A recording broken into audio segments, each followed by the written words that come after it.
Salomon n'a jamais couru après l'argent. Pourtant, l'or affluait vers lui comme un fleuve. Il n'a jamais supplié pour le pouvoir. Pourtant, les rois du monde entier s'inclinaient devant sa sagesse. Comment est-ce possible?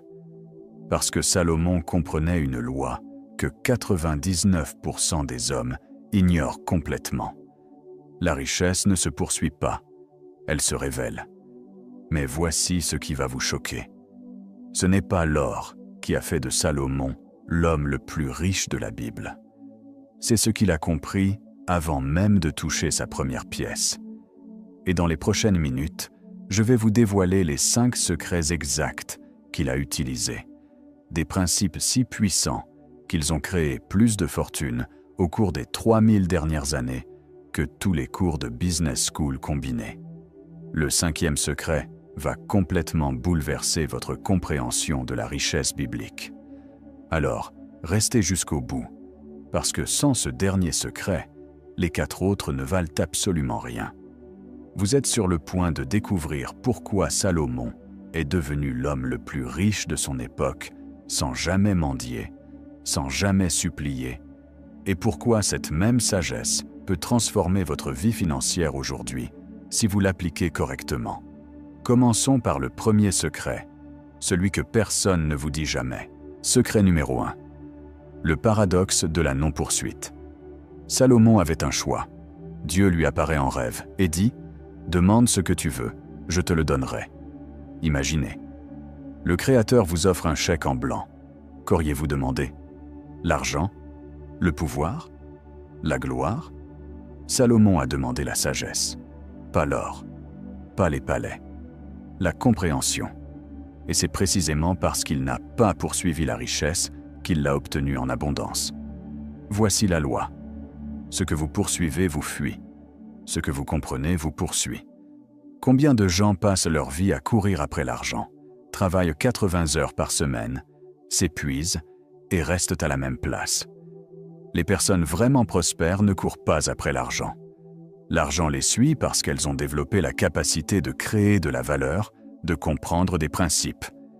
Les Proverbes, chapitre 4, verset 7, dit « La sagesse est la chose principale. » À qui est la sagesse? Pas l'argent, pas le succès, la sagesse. Parce que la sagesse est la racine, l'argent n'est que le fruit. Posez-vous cette question maintenant. Poursuivez-vous l'argent ou la compréhension? Votre réponse détermine tout. Mais ce premier secret n'est que la fondation. Le deuxième a vraiment transformé Salomon en légende. Secret numéro 2. La loi de la compréhension préalable. Et c'est ici que tout bascule. Voici ce que la plupart des gens ne comprennent pas.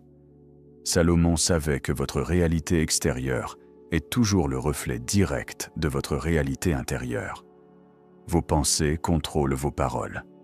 Vos paroles contrôlent vos actions. Et vos actions déterminent votre destinée. C'est une chaîne indestructible. Vous ne pouvez pas être différent de votre pensée. Impossible. Les Proverbes chapitre 4 verset 23 dit « Garde ton cœur plus que toute autre chose, car de lui viennent les sources de la vie. » Votre cœur ici, c'est votre esprit, votre façon de penser. Pourquoi Salomon insiste-t-il autant là-dessus? Parce qu'il avait compris quelque chose de révolutionnaire. On ne devient pas riche par accident. On devient riche par design mental. Laissez-moi vous expliquer. Avant que Salomon construise son temple, il l'a d'abord construit dans son esprit. Avant qu'il accumule sa fortune, il a d'abord compris les lois qui gouvernent la richesse. Compréhension d'abord. Possession ensuite. Jamais l'inverse. Et voici où la plupart des gens échouent. Ils veulent les résultats sans transformer leur façon de penser. Ils veulent le million d'euros avec une mentalité de survie. Ils veulent la prospérité avec des pensées de pauvreté. Ça ne marche pas. Ça n'a jamais marché. Ça ne marchera jamais. Votre mindset est votre thermostat financier. Si votre thermostat intérieur est réglé sur 20 000 euros par an, vous aurez beau gagner 100 000, vous trouverez un moyen de revenir à 20 000. C'est automatique, inconscient, fatal. Salomon le savait. C'est pourquoi il a d'abord investi dans sa compréhension avant d'investir dans quoi que ce soit d'autre. Il a étudié, il a observé, il a médité sur les lois universelles. Il a compris que la richesse obéit à des principes, pas à des émotions. Et une fois qu'il a maîtrisé ces principes dans son esprit, la manifestation extérieure est devenue inévitable. Réfléchissez à ceci. Combien d'heures par semaine investissez-vous à transformer votre façon de penser, à étudier les principes de la prospérité, à renouveler votre intelligence? La plupart des gens passent plus de temps à regarder des séries qu'à développer leur compréhension. Et après, ils se demandent pourquoi leur vie ne change pas. Salomon a fait l'inverse. Il a investi massivement dans sa compréhension. Et le retour sur investissement? Incommensurable. Mais il y a un autre secret que Salomon pratiquait religieusement. Un secret tellement contre-intuitif que même aujourd'hui, peu de gens osent l'appliquer. Secret numéro 3. Le pouvoir du silence stratégique. Proverbe 17, verset 28. Dit: même un insensé passe pour sage quand il se tait. Salomon comprenait ce que nous avons oublié. La vraie puissance se construit en silence. Le bruit attire l'envie. Le silence attire la réussite. Combien de fois avez-vous vu des gens annoncer leurs grands projets sur les réseaux, parler de leur futur succès, et puis rien? Le projet meurt. L'enthousiasme s'évapore. Pourquoi? Ils ont gaspillé leur énergie à en parler au lieu de le construire. Salomon construisait pendant que les autres parlaient. Il agissait pendant que les autres débattaient. C'est le pouvoir du silence stratégique. Pas du secret par paranoïa, de la préservation d'énergie, de la protection contre les voleurs de rêves. Imaginez une femme enceinte. Révèle-t-elle tout au premier mois? Non. Elle protège. Elle nourrit. Elle attend. Vos projets sont pareils.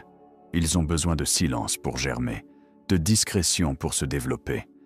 Les grands empires se construisent pierre par pierre, loin des regards, loin du bruit, loin des critiques. Quand Salomon a révélé sa sagesse, son temple achevé, sa richesse exposée, le monde s'est incliné. Le silence avait fait son œuvre. Combien d'énergie perdez-vous à parler au lieu de faire? Le silence n'est pas de la faiblesse, c'est de la stratégie. Et Salomon ne construisait pas seulement en silence, il construisait intelligemment. Secret numéro 4. L'intelligence multiplicatrice.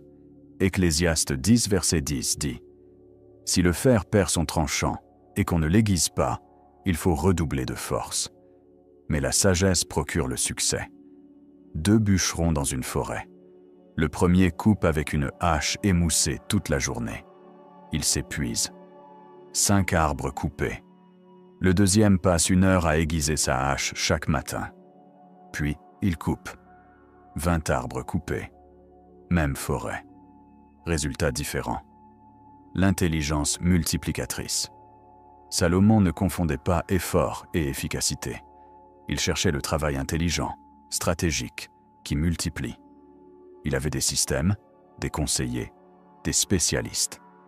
Il déléguait, automatisait, optimisait. Pendant que d'autres rois micro-géraient, Salomon créait des structures qui fonctionnaient sans lui. 1 heure à aiguiser rapporte 10 heures de résultats. Un système bien pensé vaut mieux que 1000 efforts désorganisés.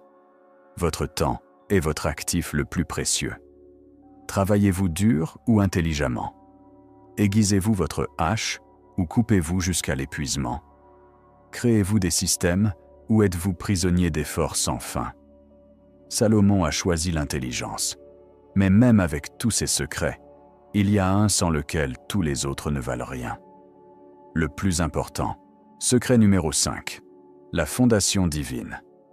Proverbe, chapitre 9, verset 10, nous donne la clé de tout. La crainte de l'Éternel est le commencement de la sagesse. Le commencement, pas le milieu, pas la fin. le commencement. Tout part de là. Écoutez-moi bien. Vous pouvez appliquer les 4 premiers secrets à la perfection. Vous pouvez ne pas poursuivre l'argent, développer votre compréhension, construire en silence, travailler intelligemment, et quand même échouer misérablement si vous n'avez pas cette fondation. Pourquoi? Parce qu'une maison sans fondation s'effondre.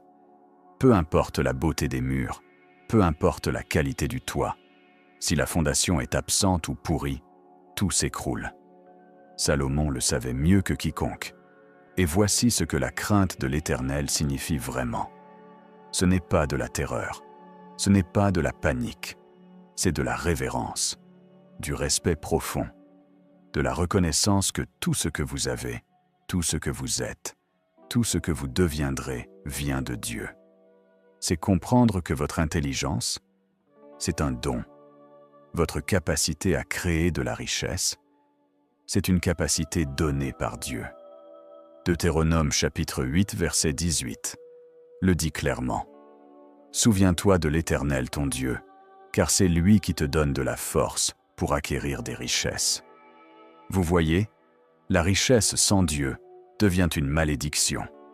Elle gonfle l'ego, elle aveugle le cœur, elle sépare des autres, elle détruit les familles, elle corrompt les valeurs. Combien de fois avez-vous vu des gens devenir riches et perdre leur âme? Combien de fortunes se sont évaporées parce qu'elles ont été construites sur du sable au lieu d'être bâties sur le roc? Salomon l'a vu de ses propres yeux. Vers la fin de sa vie, il a même expérimenté avec une richesse déconnectée de Dieu. Et vous savez ce qu'il a dit dans Ecclésiaste? Vanité des vanités. Tout est vanité. Même avec tout son or, tous ses palais, toute sa gloire, quand Dieu n'était pas au centre, c'était vide, creux, sans sens. Mais quand la crainte de Dieu est votre fondation, tout change. Votre richesse a un but. Vos bénédictions ont une direction. Votre prospérité devient un outil pour bénir les autres, pas juste pour vous servir vous-même. Et voici ce qui est magnifique. Quand Dieu est votre fondation, vous n'avez plus peur de perdre votre argent. Parce que vous savez que celui qui vous l'a donné peut vous en redonner. Vous n'êtes plus esclave de l'argent. Vous en êtes le gérant, le gestionnaire, l'intendant. Salomon avait cette révélation. C'est pourquoi il pouvait gérer des richesses inimaginables sans que ça ne le corrompe totalement. C'est pourquoi il pouvait avoir tout cet or sans que l'or ne le possède. Parce que sa fondation était divine. Alors maintenant, je vous pose la question la plus importante de toute cette vidéo. Sur quoi construisez-vous votre vie financière? Sur du sable? Sur vos propres forces? Sur votre intelligence limitée? Ou sur le roc? Sur Dieu? Sur une fondation qui ne peut jamais être ébranlée? Parce que je vais vous dire la vérité. Si vous appliquez les 4 premiers secrets sans ce 5e, vous pourrez peut-être avoir du succès temporaire. Mais ça ne tiendra pas. Ça ne durera pas. Ça ne vous satisfera pas.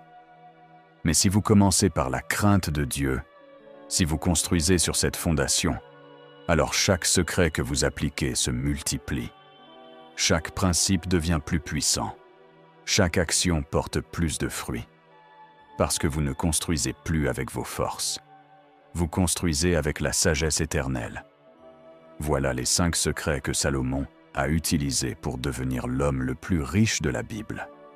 La non-poursuite, la compréhension préalable, le silence stratégique, l'intelligence multiplicatrice et la fondation divine.